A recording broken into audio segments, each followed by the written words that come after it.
Hello, everybody. Welcome to the TriStar Gym channel. Today's episode, I'm going to be giving you guys a quick rundown of what happened between Diego Lopez and John Silva. What an incredible scrap. I know all of you already seen it. I'm not going to do a frame-by-frame crazy analysis, step-by-step. It was just an incredible fight. I want to leave it at that. It was crazy. John Silva throws a back kick and gives Lopez the great opportunity to take him down. Guys, for those of you who are not familiar with Lopez, he's really good on the ground. He's not just good. He's like probably the best on the ground in the division. He's known for his aggressive subs. He's a jiu-jitsu instructor. He's a long-time black belt. He's very well known for having a very well-developed ground game. And it showed in that fight. Jean Silva throws a back kick, and immediately Lopez uses that to secure the waist, takes him down, mounts him in a very solid mount. Jean Silva was struggling hard to try to get out of that mount, and that was a stable, strong mount, and he was raining down punches. I gave round one a 10-8. It was a very, very dominant round for Lopez. Round two was a scrap. Jean Silva's coming back. This time a little bit smarter. Now, Jean Silva does a lot of antics. He does a lot of like talking in the octagon. He does a lot of gestures. He kind of takes a second to kind of like talk to his opponent and want to shake hands all the time. It's kind of weird stuff he does, But he was still landing bombs in round two. He was landing bombs. Both men were throwing. Both men were successful, but Jean Silva was tagging Lopez, hurting Lopez, backing Lopez up. Now, Jean Silva was also throwing some very aggressive elbows, incredibly aggressive elbows, and a downward spiking elbow as well, which is not something you see too common, especially not from the shorter fighters. Sometimes you have two fighters. The taller man's usually going to throw that spike type elbow, but this time it's the shorter man. Jean Silva, very good with those elbows. He did touch up Diego with the elbows, but never really hurt him too bad. He threw the spinning back elbow. Jean Silva's throwing the spinning back elbow, but the real damage was done by the punches. Jean Silva, known for his KO power, backs up Lopez. Lopez backing up, throws the spinning elbow, catches Jean Silva right off the top of the head, just like right off the top of the head. Knocks him down. Lopez gets on top, rains down a barrage of punches. The referee stops the fight. I thought it was a good stoppage. And then Lopez goes after Jean Silva's corner. He says, all fight week they were talking smack. He went in there, he started cursing them, and they were cursing him back. And Jean Silva gets up and sees that and punches Diego Lopez behind the head. Now, I heard they've buried the hatchet since then, but I assume there's going to be some kind of fine, reprimand, or something. Nonetheless, guys, the fight was crazy. The fight was wild and crazy. And I really love watching those two fighters fight. I really love Diego Lopez, and I really love John Silva. I've taken a picture with John Silva. He's actually not the biggest featherweight. And you see it in the ring. Lopez looked a lot bigger. And I'm telling you, I've met John Silva in the flesh. Like, we've taken a picture together. He's not that big of a featherweight. But man, is he a hard hitter. And I was really impressed. I thought he could have had a path to victory. Jean Silva could have had a path to victory. He was not careful enough. I think he kind of underestimated Diego Lopez, even though he had a hard first round. He came in too many antics, not getting serious enough, in my opinion. Guys, with that said, don't forget to use promo code SUMMER50 off. It's on the bottom of your screen. It's in the description as well. Get 50% off anything on jujiclub.com. I just released how to deal with half guard pressure from the bottom, how to retain guard from the bottom, how to reverse, how to attack from guard when somebody's a top half guard pressure fighter. Make sure to check it out. Okay, guys, I'm answering questions only on this fight. So please, if you're doing super chats, make sure it's on this fight. Coach, I honestly think that Silva would have knocked out Lopez if he had a bit more patience. He was piecing him up badly. Lopez didn't have an answer. That's from Yahya. Well, that back elbow was not a bad answer. I would say, Yahya, that's a very... I think you're partially right. Because the thing is, Jean Silva, if he was more conservative and more careful, I think you're right. He could piece up Lopez. Why throw a back kick? You don't want to be on the ground with this guy, and Lopez is a killer on the ground. When you throw a back kick, you're exposing your back. Silva has a hammer and he has hands of stone. Why not force Lopez into a boxing match? Why allow him to even have a chance at taking you down? So I thought it was a little bit wild, crazy, a bit. I think he underestimated Lopez. I think he underestimated Lopez way too much. You know, I follow Jean Silva online, and he posts all his training and his how the way he talks. He was incredibly confident for this fight. Like, he's like, oh, this is gonna be his execution. I'm gonna go in there and execute Lopez. Guys, Lopez is dangerous, man. He's got a crazy power, great jiu-jitsu. He's a very powerful uppercut. Like, he's a dangerous man. He's a very, very dangerous man, and he's no stranger to finishing. He finishes his opponents on a regular basis. Okay, he didn't have a great outing against Volk, but other than that, I mean, he's really been impressive. Jean Silva needs to get more serious. He needs to cut out all these antics. He needs to get more organized and more strategic, because the competition is fierce. And I think he underestimated Lopez, and that was the ultimate reason why he lost.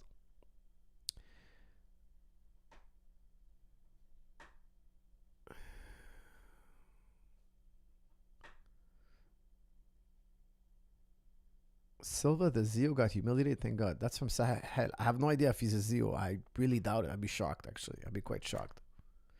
Dirty Zio got some. A lot of people are saying he's a Zio. He's a Zio. Salam from Morocco. El Ghali. Jazakallah khair. Thank you, brother. And salam to you as well. Well, that would really surprise me. Oh, is he? John Silva's pro-Israel. Let's look that up. What does he know about such a... I always liked Silva, but unfortunately he is.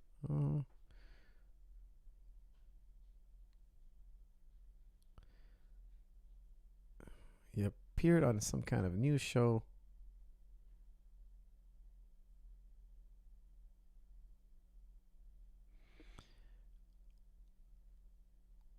Well, I don't know. I don't know. It's just because he went on a Israeli show, like TV show.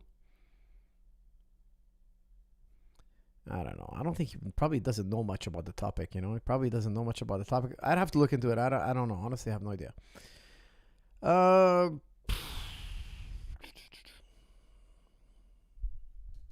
How can you underestimate someone when you're fighting at a high level? That's from Zojef. Zojef, maybe sometimes, you know, like, it's really scary to get in the octagon. You got to convince yourself you can't be touched. You're the best. You're much.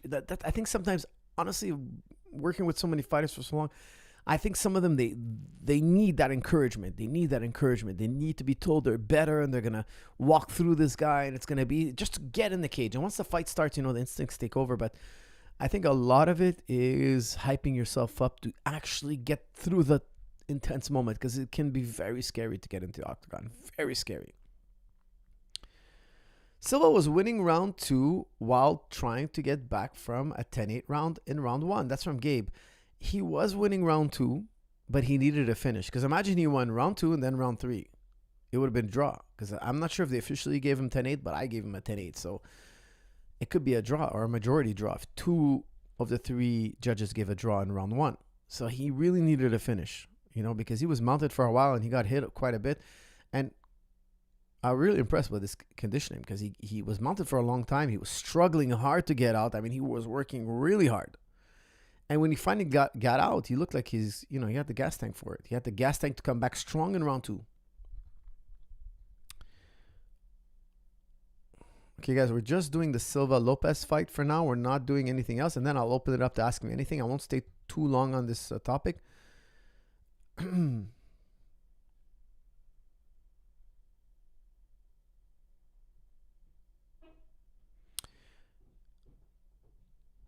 Do you think the recent losses within the fighting nerds messed with Silva's mindset? That's from Isam. No, that's, I think, his usual mindset. You know, he's like, he does a lot of antics. He does a lot of like talking, and like it's almost like he's not focused on the fight. But I think it's like all a ruse. You know, he's trying to like break your concentration. You know, at first he's like, okay, let's shake hands. Well, you guys just finished a whole week of talking trash. Maybe the talking trash is part of the selling tickets, creating hype, and he just, you know, before the fight starts, he likes to show respect. No problem, okay. I like what Lopez did. He's like, okay, I'm shaking your hand once. Like, don't ask me to shake your hand like 20 times, you know, because you've seen in his past fights, Silva, he'll like do a combination, then want to shake your hand. You hit him, okay, let's shake hands now. Every time something significant happens in the fight, he wants to shake hands. It could be really annoying. You're breaking the flow of the fight. It's quite, you know, like unnecessary. So I think you watch Lopez, he's like, okay, one time though, we're doing it once, and he shook hands and let's just fight. And I think he could be quite I find it a bit annoying because I just want them to fight. I want to watch them fight. And then I feel like Silva's always like breaking the rhythm of the fight by doing some kind of weird antic. You know, like Merab does that too, but it's kind of funny the way Merab does it. When Silva does it, it's kind of like eating up time, and I don't find it as entertaining. When Merab does it, it's kind of funny. It's cool. I think he picks the right moments. I think it's part of his personality. And I'm a big fan of John Silva's fighting style. At least that, you know, I really like his fighting style. But the antics, I'm not a big fan of those.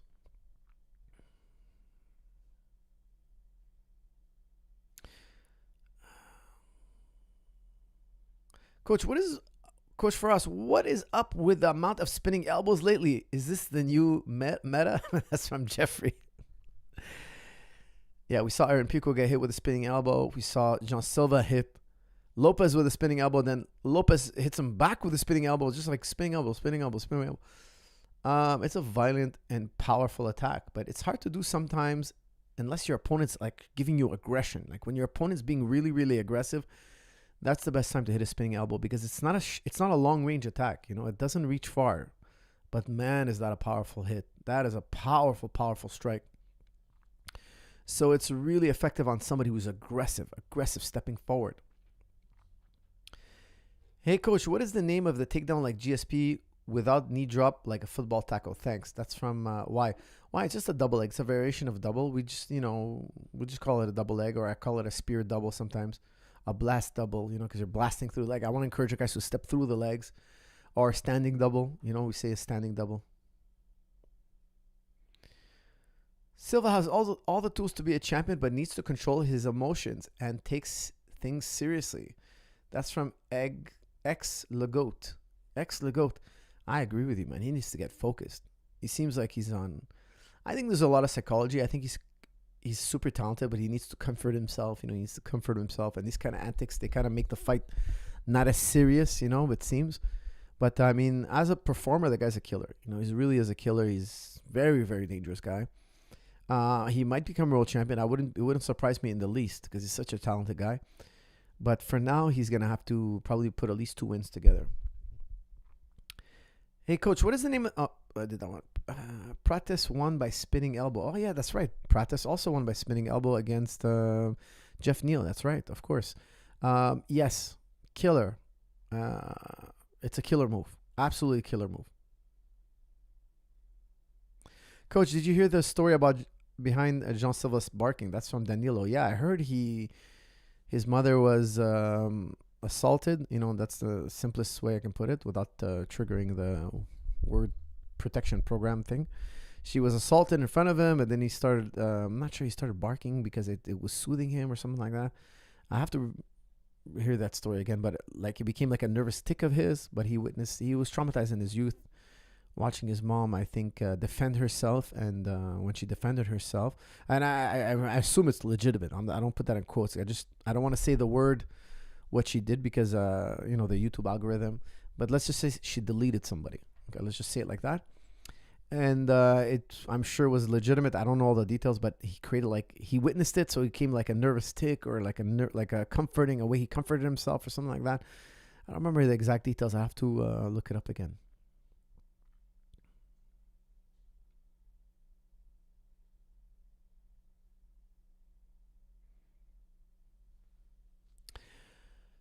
Okay, guys, let's open it up to Ask Me Anything. I see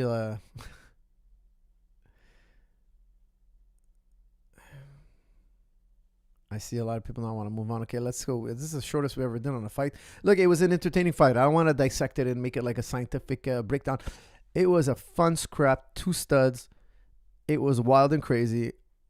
I absolutely was action-packed. I love the fight. Those are 2 superstars. Both those guys can be champion. What can I say, man? It was just a crazy fight. Okay, guys, what else we had? We had one here. Man, I hate when I lose it. Coach, what are your thoughts? What do you think about what's going on in the UK right now with the marches? There was a video of the Brits chanting, "What the F is Allah? How ignorant are they? If only they knew Allah is the God in Arabic."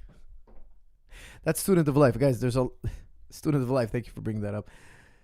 Look, there's a lot of far right marches. Okay, we have to be careful with the extremists. We saw what happened. About a week ago, somebody was killed publicly. People are not far right. Oh, not. It's not only the right wings that have their extremists. Okay, the left wing have their extremists. The right wings have their extremists. The Christians have their extremists. The Muslims have their extremists. The atheists have their extremists. The Jews have their extremists. The whites, the blacks, the Asians. We all have our extremists, and we have to keep those people. We have to discourage them as much as possible, because they're the ones who are saying, you're right wing. Not right wing. I mean, ultra right is what I'm trying to say. You're far right. Maybe that's a better word, or far left, when you think we have to delete the other side. If you get to the point where like, let's delete the other side, no questions asked, you're crazy. You're crazy. You're a crazy person. You're not a normal person. Like, something's wrong with you. If you're saying, look, let's live together. There's enough resources for everybody. Let's make a happy place for everybody. Let's make it win-win. Let's coexist together. Then you're a sensible person. If you're telling us you want to delete somebody or erase somebody or remove somebody or crush somebody completely, like you're making a generalization, then you're a bigot. That's the definition of bigotry. You see certain anecdotes or a certain number of people doing something bad, and then you generalize it to all those people. You generalize everybody who has something in common with them. We're going to generalize on you. So now this is all what's going on in the marches in England, in the UK. It's all brought about by one man named Tommy Robinson. Now, Tommy Robinson is a convicted felon. He's been to jail multiple times. Like, he's not the greatest citizen in history. He hates immigrants, yet he illegally entered Canada and they had to boot him out. Like, they literally booted him out of the country for entering illegally with a fake passport, fake name, all that. He came in our country illegally. They booted him out. Then he bellyaches about, they're coming into our country illegally. Well, you went into people's country illegally. Like, what a hypocrite. He's so pro-Israel. Go in. Like, he's pro-settlements. We should take one people with dark skin, remove them, and put them with another people. Let's colonize. Let's move them out. Let's kick them out. But when people come in your country, you're feeling like you're getting pushed out. It's okay when you do it, but not when others do it. Like, what is it? Like, which one is it? Is colonization good or is colonization bad? Because you're crying. You're saying, they're coming here legally. We're doing it legally. Arabs are doing it legally. And you're belly aching. But when people are doing it illegally, that's good. I'm promoting them. I'm helping them. I'm good with this. So really, it's bigotry. It's just bigotry. He doesn't like a certain type of person. It's very subjective, right? Some people like certain ways of life. Some people don't like a certain way of life. And he wants to erase a whole group. Look, I'll tell you something. I don't think it's going to happen. He's going to make a lot of money. He's going to get a lot of donations. He's going to create a lot of trouble. He's going to get people unalived, deleted. Okay, it's going to happen. Probably, unfortunately. Somebody who's going to read between the lines, try to take justice into their own hands, which obviously I completely condemn. Okay, needless to say, you should never use violence. Ever, ever, ever, ever. It's never a correct thing. And you shouldn't celebrate when people commit violence. But he's going to antagonize people. He's going to encourage people to do something stupid. And it's sad and it's disgusting. And I just saw a recent interview of him, and he looks like he's coked up, drunk. Like, it looks like he's from a hangover and high. And he's talking and he's blabbing, and he seems like a coke addict to me. Like, this is the guy who's the head of the movement. And yes, you're right. They're saying, who the F is Allah? Allah is the Arabic word for God. Like, Christian Arabs use the word Allah. Like, Jesus used the word Allah in Aramaic. God, Aramaic. Aramaic is a sister language to Arabic. It's Allah. So they're saying they're white Christian. They're white Christian. They love white Christian. Okay, you love white Christian? Beautiful. They use Allah. Jesus used Allah. The guy you love and worship, he used Allah, and his skin was our color. If Jesus came to you, he'd be like us. He'd be like, hey, you have to pray. There's blasphemy laws. He'd be like, hey, the woman should wear the veil, because, the Jews wore a veil. Like, go back to Christianity. They were exactly like Muslims. Like, exactly. Now they're more liberalized. Now Christianity took a liberal pill, and now they're liberalized their religion, but they were not like this before. Rewind 150 years ago. before the sexual revolution, before the liberalism really took front row, the Christians were very conservative, very strict, just like Muslims, okay, more practicing. So, you know, if Jesus came to him today, he'd want to deport him, he'd want to kill him, he'd want to, you know, like, it's mind-boggling to me that they're representing Christianity, because Christianity, really, if you study it, is very similar to Islam. I'm not saying it's identical, no, there are differences, but in terms of, like, livelihood, it's very similar. And one ridiculous one is they had these Aboriginal guys tearing flags. He's tearing every flag. And he's saying we have to go back to Christian country. If it's not Christian, destroy it. We're going to destroy every, I quote, mosque, temple, Hindu, whatever. Like, he wants to get rid of everybody. He wants to delete everybody. Now, that guy's psychotic. He's insane. For sure, he's insane. The guy's insane. And he rips up every flag, the Palestinian flag, but not a certain flag. There's one certain flag he didn't rip up. And I wonder why he doesn't rip up that one. Like, why doesn't he say, hey, get rid of this one? Because in his book, they're the ones who perpetrated the greatest crime. They call it the greatest crime in humanity. What's in the gospel? The greatest crime in humanity. He didn't take their flag and rip it up, and I wonder why. Why not? He didn't have the guts to do it, but you could do it to the Arabs because you think the Arabs are weak. Okay, the Arabs are weak now. So it just shows you they're bullies. This movement's for bullies. Whoever we can bloody up, whoever we can step on, we're going to step on them. Whoever's too strong for us to step on, we're going to show them some respect. And that's just, guys, that's a sad way of the world. That's the law of the jungle. It's not civilized living. The law of the jungle is I step on anybody who I can step on. And whoever I can't step on, I'm going to show them some respect because I don't want them to fight me. That's a cowardly way to live. That's just a cowardly, despicable, disgusting, low IQ, pathetic, insecure. Like, you have to be the most insecure dummy like to live like this. Oh, whoever I can crush, I'm going to crush because I'm just a savage. I'm just an uncivilized, disgusting human being. I mean, it's just the IQ level is so embarrassingly low. I just kind of laugh, you know. They're extreme bigots. Like, I bet you if you had a discussion with them, they wouldn't know the first thing about religion, the Bible. They're just going to, like, I've talked to people like this, okay? All they can do is, like, slogan. They could just repeat slogans. Oh, they're going to just preach to you. They can't reason. They have no reason whatsoever. They're like they're a child trapped in an adult's body. All they know is how to slogan. Throw slogans out there. Oh, he died for your sins, therefore this. Like, they can't reason. They can't use logic. Then you show them a verse here, show them a verse there. Oh, you're trying to use logic. They hate logic. They hate it. They just go back to their slogans. It's just like, they're too stupid to talk to. It's just, it's scary. And look, I'm not talking about just Christians. No. We have it in Islam too, believe me. We have them in Judaism. We have them in atheists. We have atheists that are like this. We have every walk of life. Okay, we have feminists that are like this. We have secularists like that. There's smart people in every group. It's just we're talking about one particular group now. That's why I brought that up. And those, the far extreme ones, they embarrass us. You know, for me, I find like the extreme Muslims, they embarrass me. Like when they grab the mic and talk, I'm like, oh my God, they're so embarrassing. Like, believe me, I know a lot of Christians, when they see those marches on TV, they're like cringe. They're like, oh, this is so embarrassing. So I sympathize with them, okay? And I know the vast majority of Christian people are very sweet, kind, gentle people. Like, I don't want to make it sound like it's all of them like this. This is a small group of fanatical bigots that are a humiliation. And who's their leader? Tommy Robinson.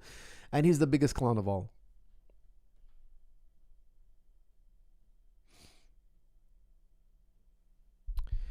How to find your passion, have meaningful, rewarding career that actually pays the bills rather than working a job while you sell your time for money. That's from Muhammad Khalaf. Beautiful name, Muhammad. Look, I would tell you, brother, find what you're good at. Find what product or service. So let's say you have a talent of some sort. Because don't forget, all making money is a product or service. You have to come up with a product or you have to come up with a service. That's really all of making money. Once you make money, then you can use that money to invest, and then your money can grow because you invested in something that's going to grow over time. But initially you need some cash flow, right? Cash flow comes from a product or service. Once that cash flow is coming in, you could save some, and over the years, that money could work for you. But if you're not there yet, you need cash flow. You have to find what product or service you can do that's also a passion of yours, and that people will pay for. There's 3 questions. Which product or service? What am I passionate about that I can turn into a product or service that people would throw money at me to have? There's also a really good YouTuber online. He always uses this line. I don't know his name, but I follow him. And he says, there's a million ways to make $1 million. And he's always showing different ideas of how people are making money online. Most of it is online. And every day he posts something, somebody's making money. And he shows you there's a million ways to make $1 million. I would follow him and find something on that list that's a passion of yours. Because when it's a passion of yours, you're going to put more time, more energy. You're going to enjoy the process. And your product's going to be really, really good. Okay, so it's really about doing something you absolutely love that you're going to do better than everybody else.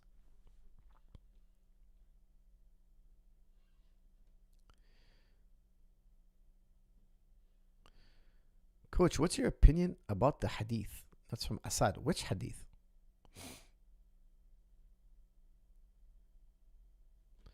Coach, similar thoughts on... Hey, Coach, thoughts on similar turmoil in Australia, Japan, South Korea, etc.? I mean, same thing, you know. We have bigots everywhere. Look, a bigot will generalize. He'll generalize. He's always trying to vilify somebody, and let's eliminate them. Be careful with this kind of thinking. Be very careful. Okay, I'll tell you why. Okay, let me just give you guys a quick little anecdote. I don't want to drone on about this, but think about the Nazis, okay? Imagine the Nazis had won. Okay? Imagine they won. Imagine Hitler becomes the ruler of the world. He's the world's most powerful man, and we're all under his thumb. And he's going to be like, you're too dark. You have a disease. Kill them all. He just starts murking everybody. Okay? I shouldn't use the K word because I can get, like, they lower your algorithm or whatnot. But look, let's say he starts murking. He starts deleting people. He's deleting them. Just imagine that. Okay? Let's just go into a thought experiment. And finally, Hitler has exactly what he wants. Blonde-haired, blue-eyed beauties. They're all 6 foot tall and up. Finally. Yes, we did it. He's high-fiving everybody. We did it, man. We got rid of every other race. We did it, man. We're the supreme summum bonum of the good. You know, they're patting each other on the back. They have their enemies all buried in the earth. Every other race, delete. Let's just say he got what he wanted. Let's just crazy thought experiment. I know a small part of you are like doing backflips right now. Oh yes, this is like they're so happy right now. But think about it, okay? Among themselves, they're gonna find a reason to make a new category. So now they're gonna be like, okay, they're gonna find something bizarre. Let's say, you know, your earlobe. Some people have an earlobe that's detached, and some people that the earlobe is attached. What's the next level of perfecting? Oh, so everybody with the earlobe is attached to your skin, you have to do an operation. And you know what? We don't want you to reproduce anymore. You're going to have no certificate of reproduction. What? Well, you're going to discriminate against me? Yes, because we want those earlobes out of circulation. Or what other crazy thing? Oh, if you're under 6'1" now, that's too short. 6'1" is too short. You got to be 6'1¼ or more to reproduce. They're going to create a civil war. They're going to create another element of excellence, because maybe they're going to delete everybody who's left-handed. If you're left-handed, we delete you. Or what if your ratio of shoulder width to hip width is not the ideal one? Murk them, or don't let them reproduce. And then you're always going to have this new level of excellence. There's a new level of excellence. Oh, your wisdom tooth are not exact. Your wisdom teeth have to be taken out. Oh, that's a genetic defect. Delete that guy, or don't give him a certificate of reproduction. They're going to want to keep perfecting. It's not going to stop at, the Aryan race. No, it's time to upgrade even higher. It becomes this insane tidal wave or snowball. The snowball got so big. Now I'm not even genetically allowed. I'm not even genetically fit. 50 years ago, I was genetically fit. Now they reached a new level of excellence. And who defines that level of excellence? Well, whoever's in power. So they start deleting each other. It's a recipe for disaster. A great example of this, okay? Hitler, when his officers would fail, he would kill them. So they started lying. So at the end, on the battlefield, they'd be like, yes, we defeated this battalion. We've moved ahead. We've secured this perimeter. It wasn't true. They would relate that back to Hitler and they would run. They would tell him that. Then they'd defect to the other side. Hey, I'm a German soldier. Take me as your prisoner. I can't go back to Hitler. Hitler's going to kill me. They defected. So Hitler thought he had certain perimeters secured, but his officers defected on him. Why? They're like, hey, you want to murk me for failing? Well, I'm going to backstab you. It becomes a society that turns on one another. Why? Because I know that I'm in this guy's way. He's going to stomp on me. He has no compassion. He has no empathy. If I'm in his way, I'm just a nut or a bolt. I'm just a cog in the machine. I'm just a unimportant stepping stone, and he's going to crush me. Whereas compare that with societies where every person is important. Every person has a life, and that life is respected. You can have a much more cohesive society. We back each other up. We support each other. We overlook each other's shortcomings, etc. When you have like a supreme race type thinking where we're better than everybody else, well, guess what? Once you murk your neighbors, you're going to start attacking each other because among you, there's differences. We have to learn to live and accept and celebrate our differences, is what I'm trying to tell you guys. I don't want to live in the world where everybody's my color and everybody's like me in every way, shape, or form.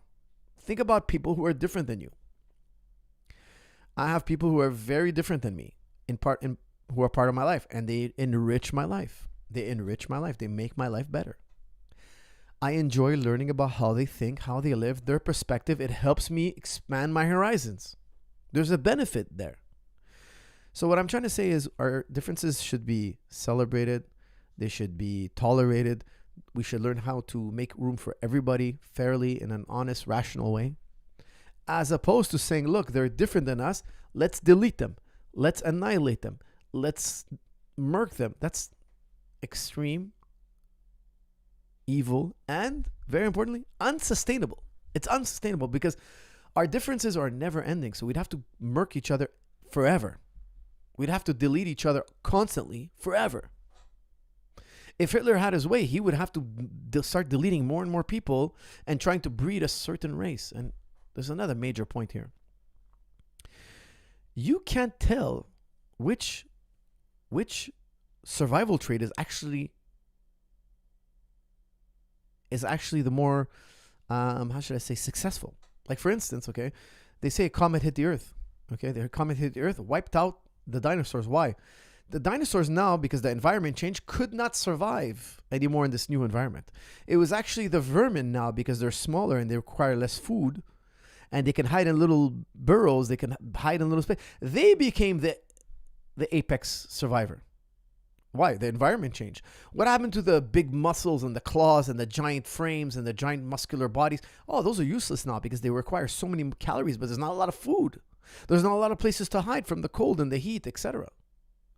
Now the vermin became the king of the environment.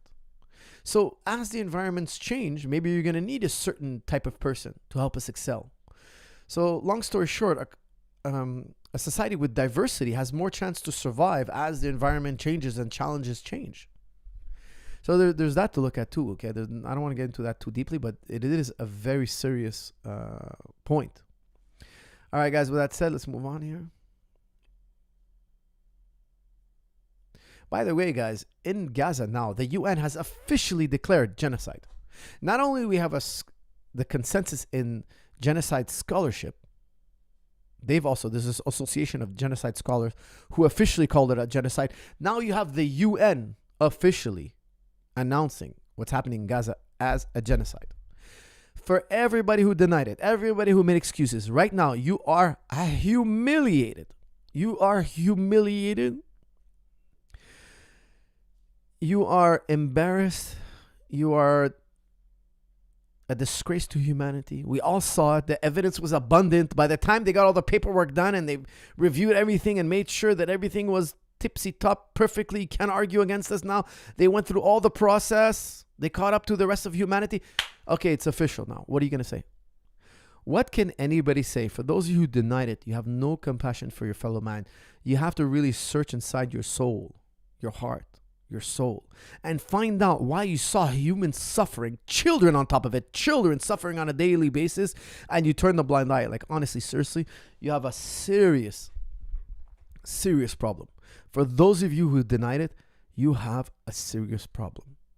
Everything you wrote on the internet, it's going to be there forever. Everything you said publicly, all the videos you made, that moron Destiny out there trying to apologize, those other moronic imbeciles trying to defend Ben Shapiro, all these imbeciles, you are a humiliation to humanity. We saw it a long time ago. Anybody with any compassion on their heart, and it has nothing to do with their Arabs or their Muslims. Believe me, I would say this about any population I see getting deleted on a regular basis, being starved, being bombed, like innocent people who have nothing to do with anything. They're too young to vote. They're too young to pick up a rock and throw it. And you're calling them the T word. Shame on you. Honestly, disgusting. The fact that Netanyahu went on the internet and said they're Amalek. And some people say, he was referring to Hamas. Stupid, you didn't read Amalek, did you? Amalek is a call to murk everybody, including the women and children. You've never read the Bible. It's a clear call to genocide. It's a clear call. Take it from somebody who's read the entire Torah. I've read it. It's a call to murk every living thing, including the livestock.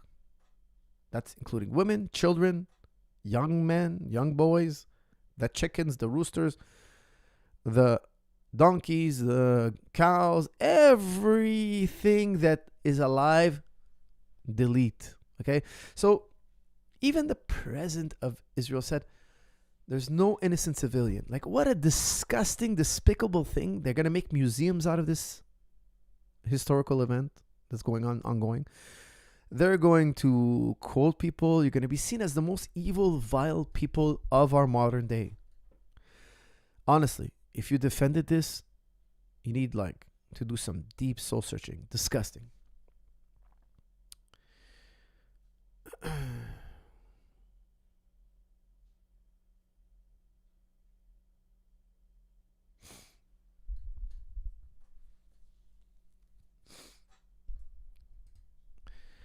Extremist Muslims also applies to Muslims that believe the hadith are 100% accurate and unquestionable. The belief and focus on the hadith has stunted the growth of Muslims for centuries. That's from Grateful 19.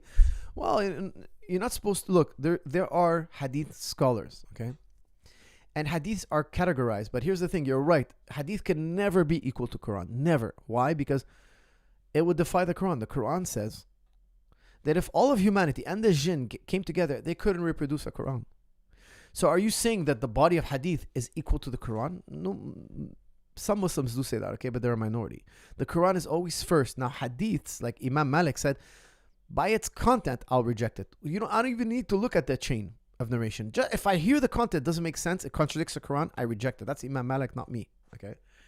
So you have a variety of opinions. Some scholars see it as equal to the Quran, which I don't find makes sense as a logician. I'm not saying that as a scholar of Islam. I'm not a scholar. I'm a logician. I'm a philosopher. Okay, I'm telling you, as a logician, it doesn't make sense. In my opinion, it contradicts what the Quran says. The Quran is saying you can never create a body like the Quran. Never. And when you compare the two, the Quran is far more cohesive. The Quran is perfectly coherent and hadith are not. Two Bukhari hadiths can contradict one another. We need more context, or they're apparently contradictory at least. And here's the thing. If you study how hadith were compiled, yes, there's some that are very secure. Very secure. Like, I'll give you something. If a hadith is mutawattir, like we have over 30 independent sources, it's very convincing. It's very, very compelling. Very compelling. Because what are the odds they conspire together? It's very difficult. We're talking about people in different regions of the world. So if it's not mutawattir, it's not as compelling. It still can be compelling, but not as compelling. But in my opinion, no, it doesn't make sense. As a logician, I'm saying that as a philosopher, somebody who studied logic, it makes no sense. After reading the Quran and reading the hadith, it doesn't make sense to me that somebody tells me the hadith can be equal up to the level of authenticity as the Quran. It doesn't make sense. It doesn't make sense. So I agree with you. I think some people hang too much on the hadith, too much. And it can be problematic at times. I think you have to use reason. You have to make sense out of it. It's not all perfect. The hadith are not all perfect, even though Some of them are incredibly reliable. I would say incredibly, especially mutawatir, where you have over 30 sources, independent chains telling you the same thing. And then you also have something called tadlis. Like, one narrator won't say who he got it from, and then he'll skip a name, and he'll tell you so you have a mystery guy, and then somebody above him who'll tell you. Why doesn't he tell me the mystery guy? He's practicing something called tadlis. Why is he practicing tadlis? I don't know. That's a good question. So for me, like, sometimes scholars problemize the chain, etc. So for 100 years, this one is considered authentic, and then some scholar comes and starts creating problems for that hadith. Again, that's happening in hadith literature, not in Quran literature. It doesn't happen in Quran literature. So I let the hadith scholars work it out. That's their business. They're deep into the game. I'm not. I'm not as deep into hadith at all. I'm more about Quran and keeping it basic. The hadith are a very interesting science, but I admit very much I'm not an expert in hadith. Okay, not an expert at all.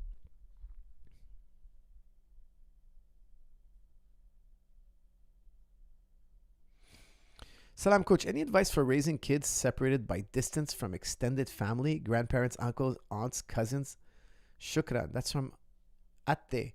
Salam, Coach. Any advice for raising kids separated by distance from extended family? Well, I would tell you something. I would never want to raise my kid from a distance. I feel like you're gonna really seriously harm your relationship. So I would heavily consider going and living in the vicinity of your child. If you have a child, go live in his vicinity. Now, let's say you have a child in one country and a child in another.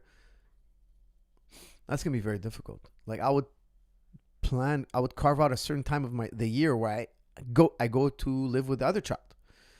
And you're going to have to make sacrifices. If you want to be a good parent, you have to live with your child a certain amount of time that makes sense for you and your family, how much you can afford, etc.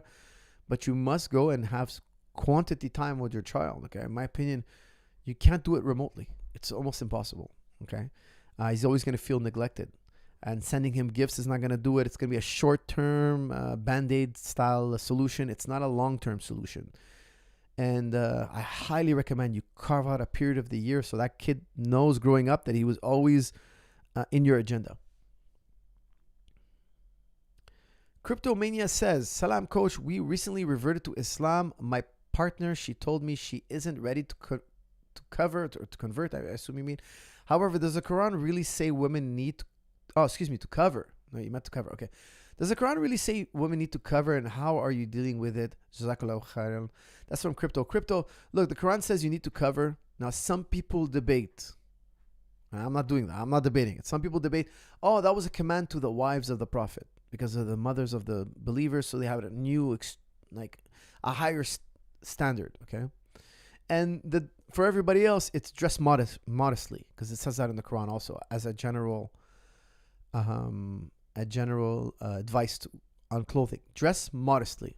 Okay, so look, we live in Canada. It's difficult. Not everybody covers, but I make sure the women in my family are at least dressing modestly. Now, 99% of scholars are going to tell you hijab covering is mandatory. And I agree with them. It's mandatory. In an ideal society, women would cover. It's going to cause less, problems to society. People are going to be more respected, etc. I get the whole understanding. But in the milieu you live, it could be very challenging to the girl, and it could be very difficult, and I understand that.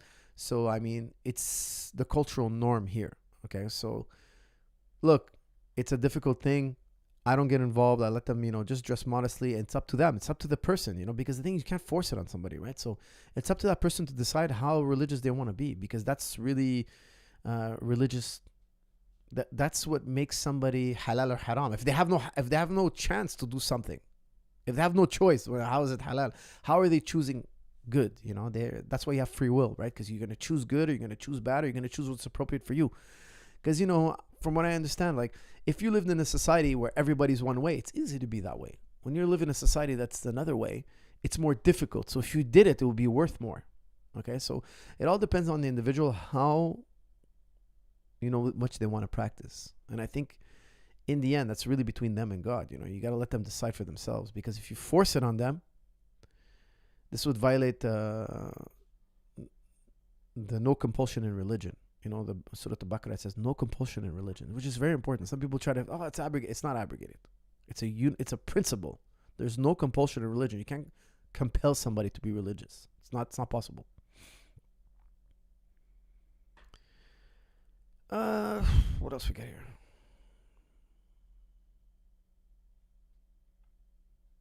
Coach, I have a 40-year-old. I'm blue belt. Okay, I think you mean I am 40 years old. Coach, I am 40 years old. I'm blue belt. I train BJJ 3 times a week. I feel need to gain some mass to bulletproof my body. Any recommendation? That's from Velmo. I don't necessarily think gaining mass is going to make you safer. Unless you're doing a lot of endurance and you've like shrunken your size. Like I would just tell you, get fit, do your weight routine, and let your body land as it's going to be. Don't overly muscle yourself because you're going to gas out on the mats. And if you're constantly tired on the mats, that's when you get injured, okay? Because I talk about it in the Strong and Stable program, okay? Strength is safety. Endurance is safety. If you run out of strength, you run out of endurance, there's a lot of things you can run out of, and that puts you in the danger zone. If I'm on the mats and I'm exhausted, well, guess what? My chances of getting hurt have skyrocketed. So if you're overly muscled, those muscles need oxygen. If you're overly muscled for your sport, you get on the mat and you're gassed out after 4 or 5 minutes. Yeah, you're strong in the first 3, but then you're gassed out. Guess what? You're going to throw out your back. You're going to injure your shoulder. Being overly muscled is not a plus. Coach is smoking weed hat on. Tuxedo mask. I'm no mufti, but I would venture to say absolutely yes.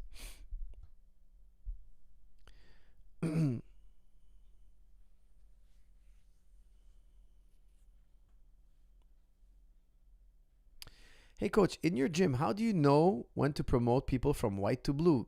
As I imagine, you can't personally memorize all the white belts. Is there a promotion paper? That's from JT YouTube. Yes, JT YouTube. I have a list.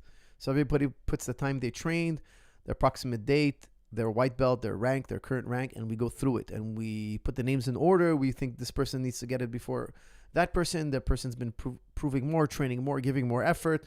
This person's been here a long time, but they're only coming once a month and they haven't really improved. And so we take all that into factor, and also we work by nomination. So for instance, if a brown belt's telling me, hey, this purple belt's really good, I think he should be promoted to brown belt. Now, I don't take nominations from the lower belts, white and blue. Just purple, brown, and black can nominate. So if like 3-4 people nominated a purple belt, and they're like, he should really be brown. He's really good. He competed in, because I have guys who compete all the time, and I don't know that they competed. Oh, he won this, or he did that, or he went here. I'm like, oh, really? Okay. So I take that into consideration. Okay. So we work by how long the person's been training, who's getting up for promotion. Those 2 guys have been training the same amount of time, giving the same amount of effort, improving the same amount, because also your performance on the mat absolutely matters. But sometimes somebody's really, really improving quickly. And I'm on the mats every day. I'm in the gym twice a day. Okay, so I'm seeing it with my own eyes. But still, I'm rolling, so I might not be watching everybody all the time. My other belts will tell me, Coach, keep an eye on this guy. He's really good. This guy's getting, good fast. He won this and that. Or he was able to do this and that against this person or whatnot. They get nominated. So I really listen to my purple belts, my brown belts, my black belts. They tell me this person I think should be promoted soon. So we keep an eye on that guy. We're working as a team to see who's going to get promoted next, and it has to be fair. That's the thing. It also has to be very fair. And white belt to blue belt, generally, we want you to train for a year, and after a year, it's an easy blue belt, okay? Because it's not a big transition. White to blue is not super complicated. And when you get your blue belt, it just means that you can beat somebody who's untrained. You should be able to beat somebody who's untrained and bigger than you. That's a very low bar, okay? So I give out blue belts quite quickly. But I usually like a person to wait a year. I want them to train for a year. I don't want you to get your blue belt in 6 months unless you're somebody who's in the gym every single day. If you're in the gym every single day, 5 days a week, let's call it 5 days a week, yeah, you can get your blue belt much faster. But even then, I don't like to give it fast, okay? Because it doesn't mean anything that you got your blue belt. It's not an important thing. It's the purple belt, the big one. It's the brown belt. It's the black belt. That's something like we really sit down and we talk to each other. Hey, is this guy ready for his brown belt? Yes, no, what do you think? I'm using GSP and Bas Rutten's pool workout for training my muscle groups. Is this workout good to replace weights and translate into BJJ/wrestling? If unsure, search GSP pool workout on YouTube. Rob, I train with GSP almost every single day. Okay, I know the guy very well. I've done the pool workout with him, so don't worry. It's totally safe with me. And strong and stable shoulders. I demonstrate the pool workout. I love it for shoulders. Guys, I'll tell you something, okay? I think pool workout is great for rehabilitation. When I'm sore, I do a pool workout. It's very good for joint stiffness. If you have, let's say, a very tight shoulder, your back is tight, going in the pool is great. When my athletes are a little bit overtrained, their feel is zapped, I tell them, go to the pool. It's very therapeutic. Now, will you ever get super strong in the pool? In my opinion, no. No. The pool will never make you super strong. Now, they say, look, in the pool, the more explosive you move, the more resistance the water gives you. Brilliant. But there's no eccentric load. Your muscle never has to elongate under weight, under tension. So that's what makes us the strongest. Okay, so you have a positive contraction and a negative contraction. A positive contraction is when your muscle shortens, and a negative contraction is when your muscle's elongating under load. There's no elongating under load when you're in the pool because you're suspended. In my opinion, you'll never get the size and strength you will with weights or plyometrics, etc. So I think pool is great, but limited. It's great for tight muscles. It's great when you have sore joints. It's great when you need a day off. Will it build incredible endurance and strength? In my opinion, no.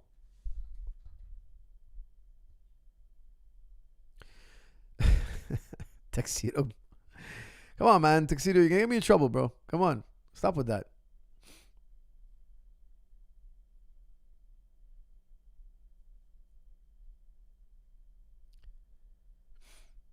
All right, guys, don't forget, I always do super chats and non-super chats. I'm not just with the guys with the bling, okay? I know some of you guys got the bling. I'm going to make sure the guys with the bling, they get their answers, their questions answered. However, the guys, the brokies, I'm going to call it, I'm going to answer your questions too, okay? Hey, coach, can you get promoted without competing for an older guy 30 plus years old? That's from Zico. Zico, yes. If you don't compete, you can't get promoted. It's not a prerequisite. Competing is not a prerequisite. Actually, the guys who compete, we kind of hold them back a little bit longer. We hold them back a little bit longer. The guys who don't compete, we usually are less strict, okay?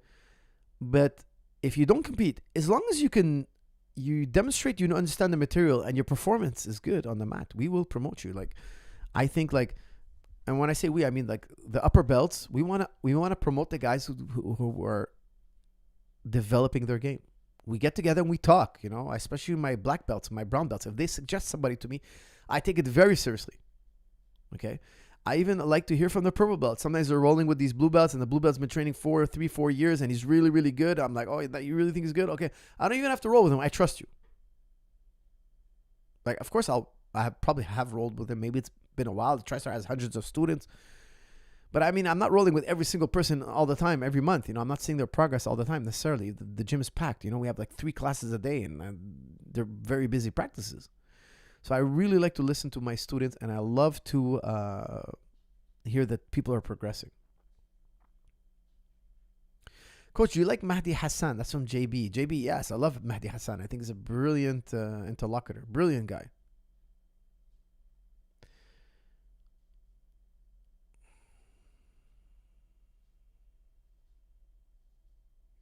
Coach, I hurt my partner with a darce, and he said it was more of a crank. What did I do wrong? That's from Saul. Saul, I believe the darce is a choke and a crank. So I don't think you did anything wrong. Just don't hurt your partner by going too hard too soon. Gradually increase the pressure. Give them plenty of time to tap. But I do believe that the darce is supposed to be simultaneously a choke and a crank. So I don't think you did it wrong. I think you did it right. My students tell me that all the time. Oh, coach, I'm feeling a crank. I'm like, yeah, if you break the guy's neck, you win. So I obviously don't want to hurt nobody's neck, but if I get him to tap because of a cervical crank, I win.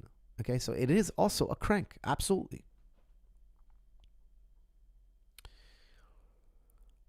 Coach, Coach, would you like it if your son want to be a professional MMA fighter? That's from Assad. It depends. If he was taking it seriously and really giving it his all, yes, I'll be happy. But if he's not, if he was kind of like cutting corners and just showing up, no, I wouldn't be happy. It's really me about the effort and striving towards excellency. Because the thing is, I feel if you find your passion, that's what you're going to do. You always want to be, look, I don't have to force myself to go to the gym. I love going to the gym. I love going to see the guys, the group, working out, helping each other get to our goals. I enjoy the process. If you enjoy the process, you're into it, you're going to have a lot of success, So I really feel like you have to have that passion. It's so important because over time you will have great success. Coach, what is the difference between the Torah and the Talmud? That's from Jair. Well, the Torah is the 5 books of Moses. Okay, then you have the rest of the body. You have the Talmud. The Talmud, you have the Mishnah. Okay, so you have the Torah, and then you have the oral Torah. Okay, so you have the Torah, the 5 books of Moses. Those are written down. Okay, it's written down. They say God dictated it to Moses. So you have the 5 books of Moses, right? Those 5 books, you also have an oral law that go with them. So like a hadith, like the way the Muslims have a Quran and hadith, an oral transmission, and then it was written down. Now at the time of Moses, they say it was forbidden to write down the Mishnah, the oral Torah. It was forbidden. It was forbidden. It had to remain oral. And as the Jews were being persecuted, the Babylonians, etc., they were burning their Torah, etc., they're like, oh, we're going to lose so many Jews. The Jews are dying. We're going to lose the oral Torah. So they wrote it down. Okay. Now, the oral Torah is the Mishnah. The Mishnah is part of the Talmud. So the Talmud is a variety of books and commentary, etc. But the Mishnah is the heart. It's a really important core part of the Talmud. It's the oral Torah that's traced back to Moses. Okay, that's what they call it. The Mishnah was written down, even though at one point in the oral Torah, the oral tradition, it was forbidden, but they were so scared they're going to lose it. They had to write it down. And that's what became the start of the Talmud. The Talmud has other commentaries, books, etc., that post-date Christianity. So Christianity occurred, then they kept writing. The rabbis kept writing. Now there's a lot of controversy, a lot of difference of opinion, wide variety of beliefs. And a lot of great rabbis over the centuries added onto it. We're talking about centuries. So it's a massive body of work. You have commentary on commentary and commentary on those. It's incredible. But the Torah is the 5 books of Moses. That's like the hardcore original text of the Bible. The story of Genesis, the story of the Pharaoh, what happened with Isaac, who got the covenant, the story of Noah, the story of Adam and Eve. That's all Torah. Then you had the oral law, the oral law, the oral law, the oral law. And in the Gospels, you see, you have the story of Jesus Christ. Jesus Christ is saying, look, the Pharisees sit at the seat of Moses. Like, who are the Pharisees? Because in first century Judaism, you had different kind of Jews. Okay, you had Sadducees. They didn't believe in the oral Torah. So don't forget, all the Jews believe in the Torah, but not everybody believes in the oral law. Some people see the oral law is not real. It's not true. Like you have Muslims who reject hadith. Okay, they reject the oral teachings of the Prophet ﷺ. You have Christians that don't. They're solo scriptura. They only believe in what the Bible says. That's it. Nothing oral. We don't want anything from the Catholic Church because the Catholic Church says, look, we have our Bible, but we also have this oral tradition given to us by the apostles. So you have a text and you have an oral tradition. Lessons, tafsir, or like interpretations of what this text means, etc. The Jews have it. The Muslims have it. The Christians have it. We all have it. Not every group has a group within it. So you have Jews that deny the oral tradition. You have Muslims that deny the oral tradition. You have Christians that deny the oral tradition. You have to understand, you have different types of Jews, right? So the Sadducees denied the oral Torah. You had the Pharisees that accepted the oral Torah. And you had others. You had the Zealots. You had the Sakari. You had you have different type of Jews. But the Pharisees, the ones who accept the oral Torah, were endorsed by Jesus. Okay, so in the gospel, Jesus says the Pharisees sit at the seat of Moses. So meaning Moses is the king, right? He's the greatest prophet. They're sitting at his seat. That means Jesus verbatim. This is what he says in the gospel. He says, "Do as they tell you to do. Don't do what they do." He was calling them hypocrites. Like they preach, but they don't do what they preach. That's basically what he's saying. Like they're arrogant. They're all into themselves. They turn their religion into like a hierarchy thing, and they're all self-righteous about themselves. However, they're on the right path. They have the right religion. They're telling you the truth when it comes to the Torah and the oral law. That's true. So Jesus is endorsing the Pharisees, not the Sadducees. The Sadducees don't exist anymore, by the way, guys. They don't exist, okay? Now, today, a regular Jewish person, that's just a Pharisee. We don't call them Pharisee no more because they're the only ones who survive, pretty much, okay? You don't have Sakari anymore. We don't have the sect anymore. You don't have the Zealots. We don't call them Zealot anymore, okay? Anyways, it gets more complicated than that. I mean, you could have a Pharisee that's also a Zealot, but I don't want to get into that. It's just a little too complicated. But the Pharisees today have survived. They're the ones who are moved on, okay? They were the ones who propagated their religion. The oral Torah still exists. It was written down in the Talmud, mainly the Mishnah. It's far more complicated than that, but it's actually quite fascinating as well.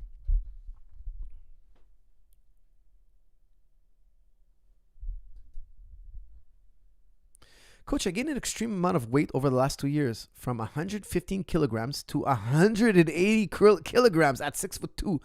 I'm finding some success with fasting, and I want to introduce weightlifting. What is the right balance? That's from Moody Hamoudi, Habibi. I love your name. Brother, do me one favor, okay? Do me just one favor. Do me one favor. Cut out processed foods. That's way too much weight gain. You've harmed your health. I mean, this is absurd. This is crazy. This is a really crazy amount of weight to gain, my brother. Please, this is like, hit the alarm here. Cut out processed foods and start boiling potatoes. Okay, I want you to go buy a big bag of potatoes. Cut them up. Boil them in water for 10 minutes. Salt them. Enjoy. Eat a lot of potatoes. It's very satiating. Eat non-processed foods, fruits, vegetables, and proteins. So eat a steak, eat chicken breast, lots of chicken breast. Potatoes will be your carb. Okay, potatoes will be your carb. Have 2 meals in a day, not 3. So eat breakfast and lunch, or lunch and dinner. It's better. Breakfast and lunch is better. Stop eating after that. Okay, you can have one snack in between, maybe a fruit or a vegetable, but cut out processed foods. Okay, in the morning, have your boiled potatoes, have your fruit, have your eggs, have non-processed foods. At lunch, boiled potatoes, steak or chicken breast, a broccoli, a vegetable is fine, and that's it. It's enough food for the day. Let your body be fasting for at least minimum 16 hours. Don't eat. Just water, coffee, tea, it's fine. But no food for 16 hours. You can do it, okay? Once you lose 5 kilos, have a cheat meal. Every 5 kilos, go ahead, have a cheat meal. But you cannot have a cheat meal without first earning it. You have to drop 5 kilos because you're really, brother, no offense, but this is a very, very massive weight gain. This is not something that's should be taken lightly. You've seriously harmed your health. Seriously. In terms of weightlifting, use only the most basic lifts. Deadlift, squat, bench press, pull-ups. You're in very bad shape. Keep the weights lighter and slowly incrementally build. But don't worry about exercise so much, okay? The real benefit is going to come from diet. Think about it. Like, diet is 90% of the fight. 90% of the fight is diet. If you get the diet right, you will lose a lot more weight. You'll get a lot in better shape than if you kill yourself exercising. Okay, exercising is good, but it's not the fast track to losing weight.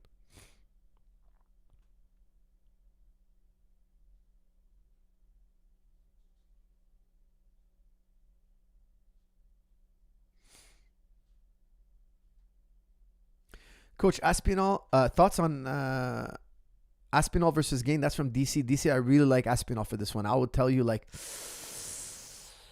60-40 for Aspinall. I really like Aspinall. I think Aspinall is going to get him down to the ground and he's going to put the pain on him. Hamoud Habibi. Yes, sir.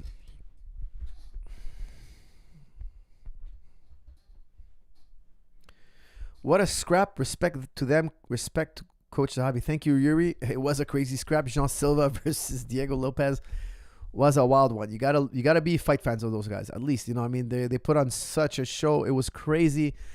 It was a wild one. It was really something else.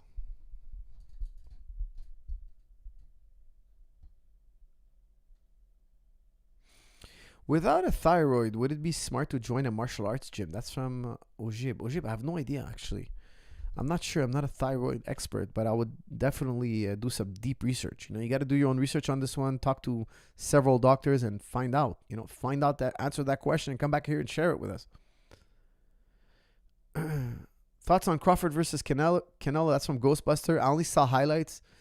I'm not watching as much boxing as I watch MMA now. I'm much more into the MMA than I used to watch a lot of boxing too, but now I'm really more into the MMA. And I can tell you from all the highlights I saw, it looked like Crawford put on a masterpiece.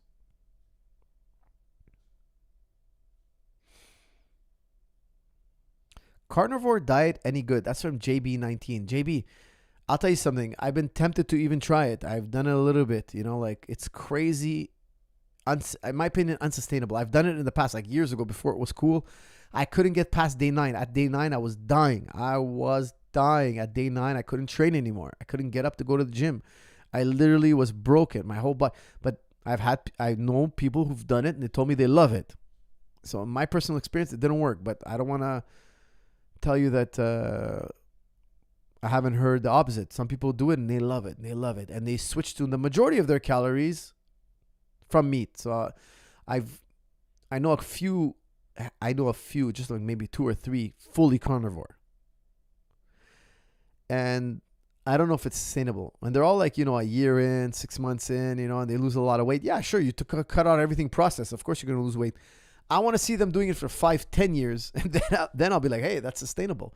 Because I don't think it's sustainable. It might be a good reset for some people. But sustainability, and I love steak, but I couldn't imagine eating steak all day, every day, and that's my only food I can eat. That's just crazy to me. Just unsustainable. Carbs are necessary. That's from Austrian, not nutritionally. Okay, carbs are not. There's no such thing as a carb deficiency. You can have a fat deficiency. You can have a salt deficiency. You can have a protein deficiency. You can have so many types of vitamin deficiency, but you can't have a carbohydrate deficiency. It doesn't exist. Okay, so if somebody doesn't consume any carbohydrates, it doesn't die. Now, is it optimal for performance? According to the exercise science we have today, carbs is the number 1 fuel for performance. For power sports. Okay, so be specific. In power sports, it's the number 1 most quick burning fuel. So ATP and glycogen. So yeah, according to what exercise science knows today. But what they're saying, the carnivore diet people are saying that, no, actually it's fat. You just have to get fat adapted, and that takes about 6 months. You got to live off steak for 6 months, and then your body gives you like this super duper mega energy. There's always this promise of like adaptation, which personally, I don't see it. Because they also say that, look, when you're eating steak, you get your glycogen from the steak, because your body could turn steak into glycogen. But I'm training twice a day, so like my body doesn't have the time to transform the steak into glycogen, and not in the amounts I need. So I think there's no hardcore study on power sports.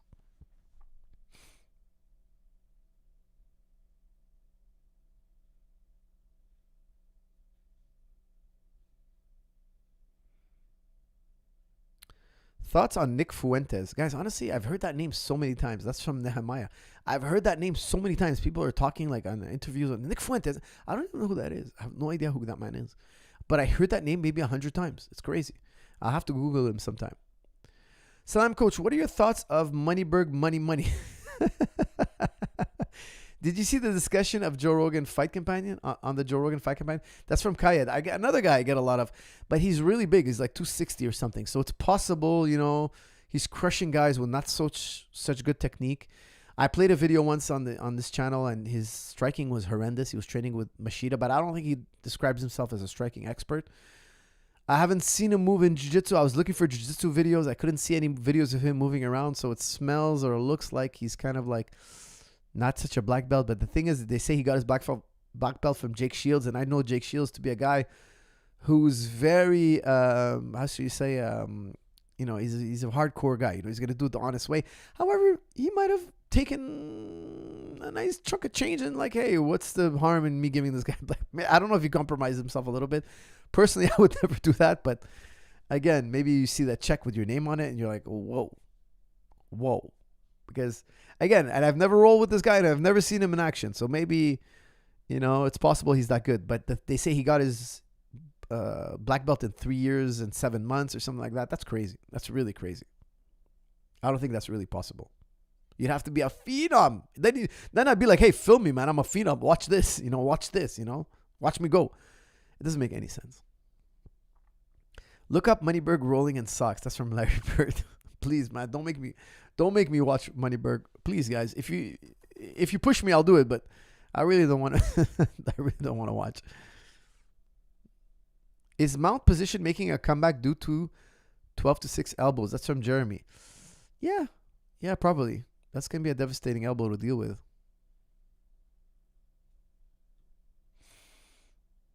I truly think Wing Chun is a true martial art. To strike and defend at the same time at short distances seems legit. The art isn't studied enough, in my opinion. That's from Yahya.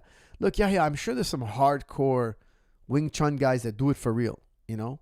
And then you have the guys who are more like theatrical. They're more of it's more of a performance. You know, they're going to wow you with moves and stuff like that. And they don't spar. So I think you probably have two kinds. But one day we'll have to have the guy who's training Wing Chun for real compete and then kind of prove it to the world, you know, because I think it needs to be proven, because we never see Wing Chun guys in the octagon. We just never see it.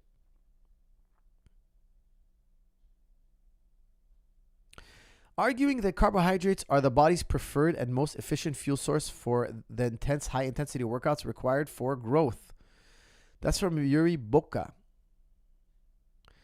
Yeah, a lot of people believe that it's also very important for growth. Yes, because when you spike your insulin, it also helps your muscles grow, not only the fat cell.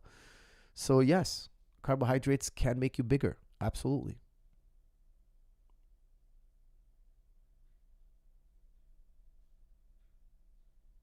Hey, coach, thoughts on the oblique kick in the UFC? Do you think it should be banned? That's from Manuel.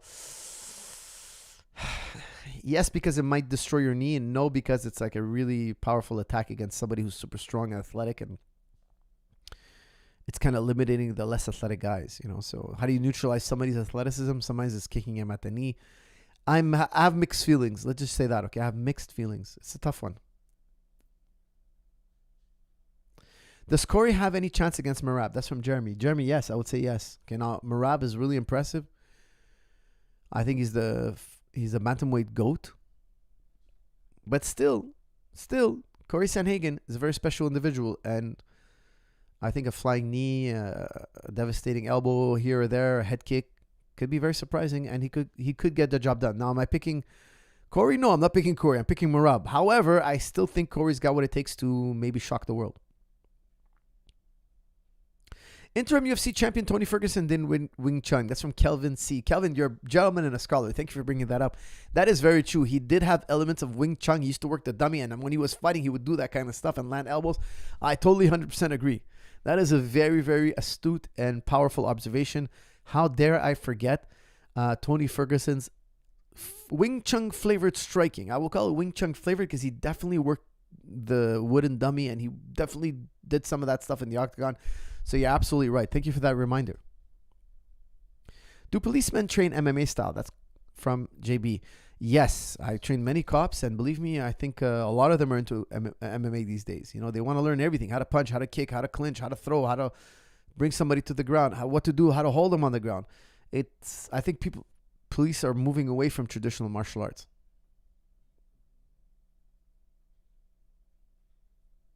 All right, guys, let's end it on the fun one. I got to keep this one a little bit shorter than usual because I do have a lot of... I have to get back to the gym shortly. So I know I don't sign off real quick. Okay, so we're still here for a while, but somebody give me something fun or light and or funny to end up on. Favorite Lebanese singer? Do I have a favorite Lebanese singer? I don't think I do. I was friends with Masari once upon a time, so shout out to my friend Masari. Was he Lebanese? Is Masari Lebanese? I can't remember. But I hung out with him once. He was a real cool guy. What else we got here? For us, starting martial arts at 22, is combat sambo a good place to start? That's from Mikael. Yes, absolutely. Very good place to start.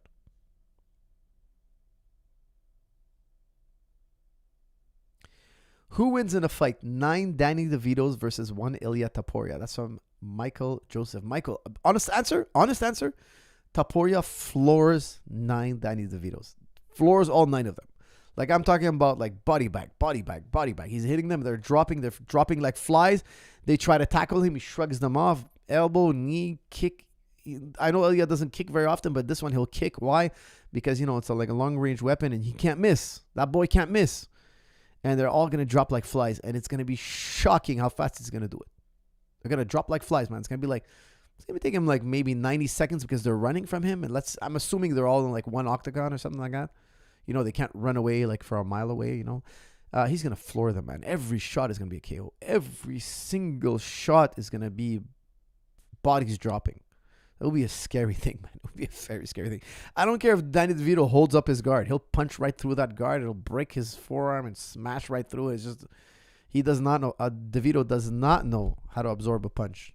And what a destruction that would be. Salam Coach, I love you. Salam Coach, I love you. Did you search Amir Gonim?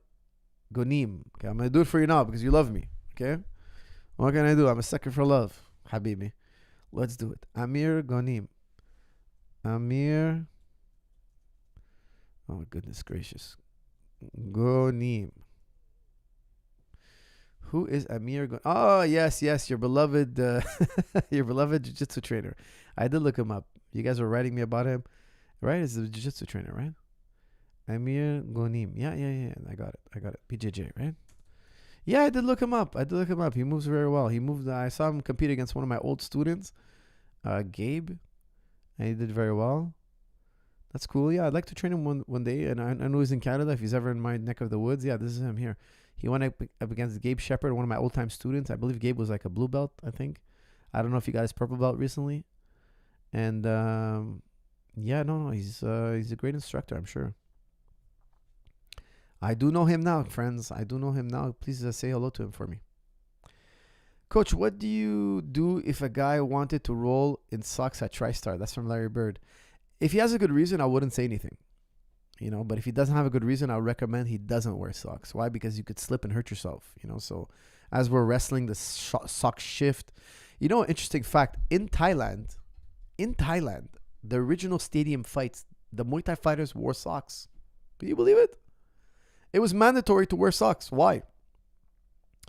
The foot is considered the dirtiest part of the body. So they would wear socks in case they're push kicking each other. There's a barrier between your foot and that person's skin. But the fighters were slipping everywhere around in the ring. So eventually they took out the socks. But the original Muay Thai fights in Rajadamnern and Lumpini were with socks. Believe it or not.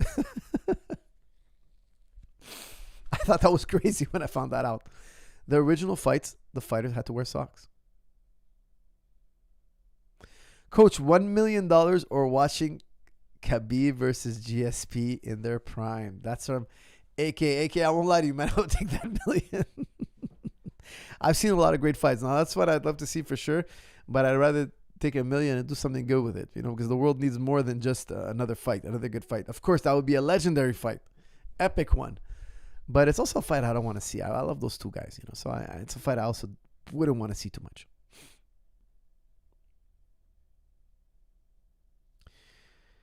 Favorite restaurant in Montreal? That's from Super. Oh, that's a good one, man. The best Middle Eastern food is Damas. Check out Damas on Van Horn. It's expensive, though. I won't lie to you guys. It's expensive, but it is the tippy-top, cream of the crop Mediterranean food. And there's a really good Turkish place. I'm forgetting the name now. In Laval. Hold on a second. Let me look it up.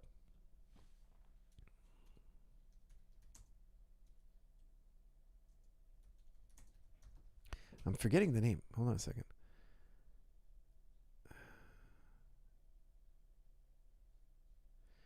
Hold on a second.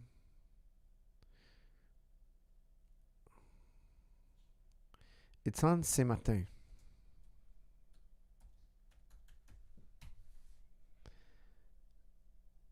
Is it Mirazu? No, it can't be. Is that the name? Mardin Palace. Is it Mardin? Yes. Best Turkish food in Montreal. Area outstanding service. Yes. This is it. Mardin. It's called Mardin. I don't know how to pronounce it, but yes, this is it. Very nice Turkish food. You know what that reminds me? I got to go there. My next little cheat meal.